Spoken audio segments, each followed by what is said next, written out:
দিনের বেলা যারা ভোট ভিক্ষে করে বেড়ায় তারা আবার ভোট কেন্দ্রে এসেছে ভোটের সংখ্যা শুনতে।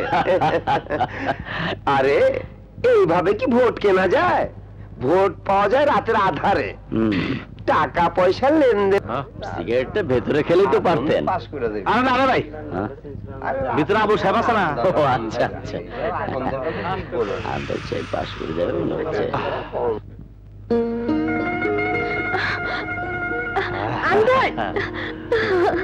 এই পর্যন্ত প্রাপ্ত ফলাফল অনুযায়ী দেওয়ান মোহাম্মদ আন্দাজ আলী চৌধুরী ওরফে আন্দারের নিকটতম প্রতিদ্বন্দ্বীর নিকট থেকে 500 ভোটে এগিয়ে আছেন। বাজিতপুর কেন্দ্রের দেওয়ান মোহাম্মদ আন্দাজ আলী চৌধুরী তার নিকটতম প্রতিদ্বন্দ্বীর থেকে 1500 ভোটে এগিয়ে আছেন।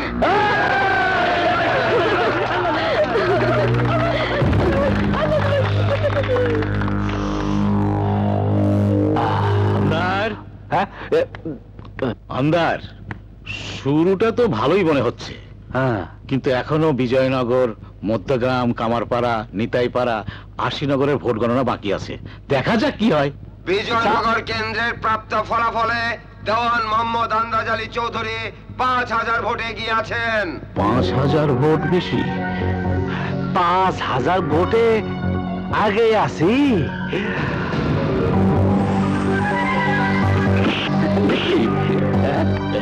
কি ব্যাপার? নিজে ছেড়ে পেলে তো, তাই আর কি। হ্যাঁ, আন্দাজ আলী চৌধুরী জিন্দাবাদ। আন্দাজ ভাই, আন্দাজ ভাই জিন্দাবাদ। আন্দাজ ভাই, আন্দাজ ভাই জিন্দাবাদ জিন্দাবাদ। আন্দাজ ভাই, আন্দাজ ভাই আন্দাজ ভাই, আন্দাজ ভাই জিন্দাবাদ আন্দাজ ভাই, আন্দাজ ভাই জিন্দাবাদ জিন্দাবাদ। আন্দাজ ভাই, আন্দাজ ভাই আন্দাজ আন্দাজ ভাই, জিন্দাবাদ আন্দাজ ভাই, আন্দাজ ভাই আন্দাজ ভাই আন্দাজ ভাই, আন্দাজ ভাই আমার ভাই, তোমার ভাই।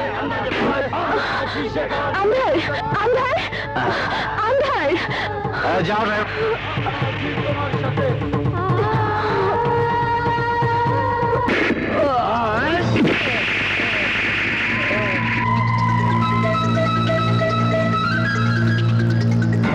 কিরে, তোর যে জীবনে মায়া নাই তা তো জানতাম না। তুই জানোস না আমার বিরুদ্ধে যে লাগে আমি তারে জীবিত রাখি না। হ্যাঁ আমি জানি, কিন্তু জীবনের ঝুঁকি না নিলে জনগণের সেবা করা যায় না। আর তাই তোর মতো খুনিকে আমি ওই এমপি চেয়ারে থাকতে দেব না। আমি তোকে টেনে হিসড়ে না নামানো পর্যন্ত শান্ত হব না। কিন্তু আমি যে তোরে শান্ত করে দেব।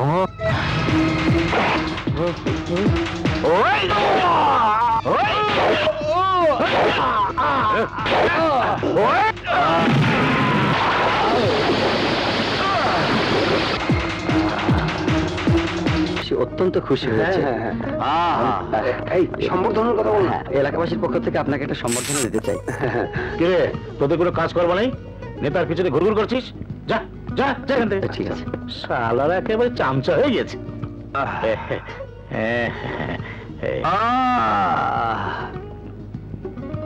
হ্যাঁ আবুল হোসেন, তোর মোজ বিশ্বর মতো তেরা বেকা হইয়া উপর দিকে কেন? আরে বিজয়ী লোকদের মোচ উপর দিকেই থাকে। কিন্তু নির্বাচনে তো আমি জিতছি। আরে তোর জয় মানেই তো আমার জয়। না,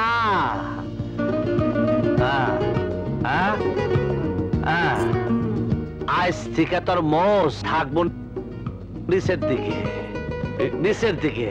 তাহলে তোর চেহারা খুব সুন্দর লাগবো। হ্যাঁ,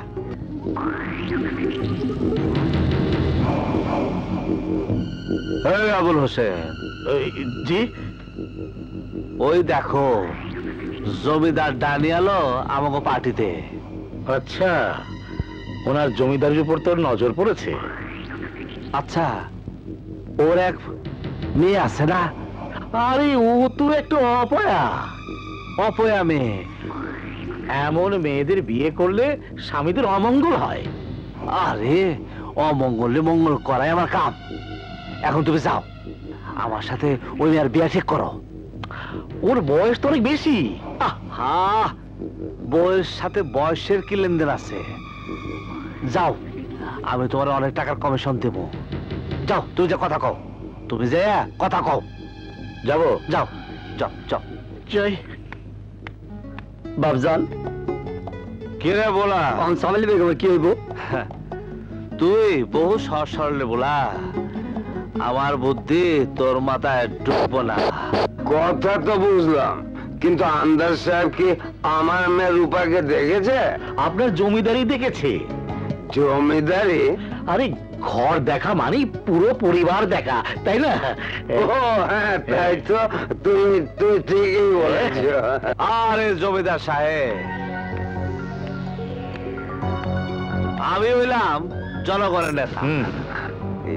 জনগণের দুঃখ একদম আমি সহ্য করতে পারি না। যখন আমি জানবার পারলাম আপনার মায়ের বিয়া ঠিক হওয়ার পরেও বারবার বিয়া বাইঙ্গা যায়, আপনার মায়া কুমারী থেকে যায়, তখন আমি খুব দুঃখ পাইলাম। কালকে রাতে আমি সিদ্ধান্ত নিচ্ছি আমি আপনার মায়ের বিয়া করব। আরে জনগণের কল্যাণ করাই তো আমার ধর্ম। আরে আপনার কথা শুনে আমি খুব খুশি হলাম। তাহলে বিয়ে পাক্কা? একদম পাক্কা। না, একদম ঠিক না। নির্বাচিত হলে একটা মানুষের শিক্ষা দীক্ষা আচার আচরণ বদলে যায় না।